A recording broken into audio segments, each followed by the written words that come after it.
नमस्कार साक्षी news network पर आप सभी का स्वागत है।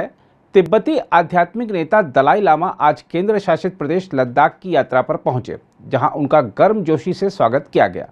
उनका यहां 1 महीने तक रुकने और कई आयोजनों में भाग लेने का कार्यक्रम है। दलाई लामा के लद्दाख में हो रहे स्वागत को देखकर चीन को मिर्ची लग गई है और उसने तिब्बती आध्यात्मिक नेता की इस यात्रा पर आपत्ति जता दी है। लेकिन भारत ने कहा है कि यह यात्रा पूरी तरह से धार्मिक है और किसी को भी इस पर कोई आपत्ति नहीं होनी चाहिए।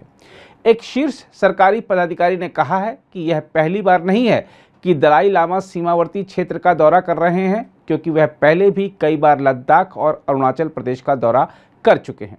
सरकारी पदाधिकारी ने कहा, दलाई लामा एक आध्यात्मिक नेता हैं और उनकी लद्दाख यात्रा पूरी तरह से धार्मिक है। उनके दौरे पर किसी को आपत्ति क्यों होनी चाहिए। बताया जा रहा है कि पूर्वी लद्दाख में टकराव के कई बिंदुओं पर भारतीय और चीनी सैनिकों के बीच सैन्य गतिरोध के बीच आध्यात्मिक नेता दलाई लामा की लद्दाख यात्रा से चीन नाराज हो गया है। हम आपको यह भी याद दिला दें कि इस महीने की शुरुआत में चीन ने दलाई लामा को उनके 87वें जन्मदिन पर बधाई देने के लिए प्रधानमंत्री नरेंद्र मोदी की आलोचना करते हुए कहा था कि भारत को चीन के आंतरिक मामलों में हस्तक्षेप करने के लिए तिब्बत से संबंधित मुद्दों का इस्तेमाल करना बंद कर देना चाहिए। वहीं भारत ने चीन की आलोचना को खारिज करते हुए कहा था कि दलाई लामा देश के सम्मानित अतिथि हैं। गौरतलब है कि 1959 में तिब्बत से पलायन के बाद से दलाई लामा भारत में रह रहे हैं। दलाई लामा का असली नाम तेंजिन ग्यात्सो है और उन्हें 1989 में शांति का नोबेल पुरस्कार भी मिल चुका है। देखा जाए तो पिछले 2 वर्षों में हिमाचल प्रदेश में धर्मशाला के बाहर दलाई लामा की यह पहली यात्रा है। एक दिन पहले वह जम्मू में थे, जहां उनका गर्मजोशी से स्वागत किया गया। उनके अनुयायी भारी बारिश के बावजूद बड़ी संख्या में इकट्ठा हुए थे।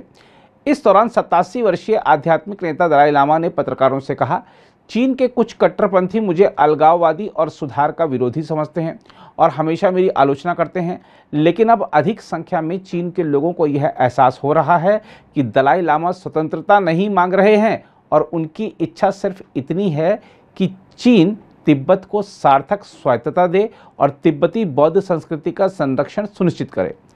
उनकी यात्रा को लेकर चीन की आपत्ति के बारे में पूछे जाने पर दलाई लामा ने कहा, यह सामान्य है, चीन के लोग ऐतराज नहीं कर रहे हैं। अधिक संख्या में लोग तिब्बती बौद्ध धर्म में रुचि दिखा रहे हैं। उन्होंने कहा कि चीन के कुछ विद्वानों को एहसास हो रहा है कि तिब्बती बौद्ध धर्म बहुत वैज्ञानिक है और अब चीज़ें बदल रही हैं। भारत और चीन के बीच विवादों पर उन्होंने कहा कि दोनों देशों को बातचीत से मुद्दे का हल निकालना चाहिए। How do you see the expansionist policy of the Chinese side in Ladakh since you are going there?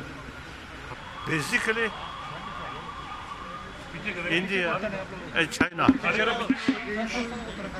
most populated two nations and neighbor. Sooner or later, you have to solve this problem through talk, through peaceful means. Use military force is outdated.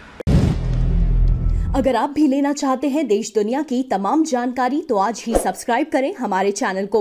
साथ ही नीचे दिए bell icon को जरूर दबाएं ताकि हर update आप तक पहुंच सके।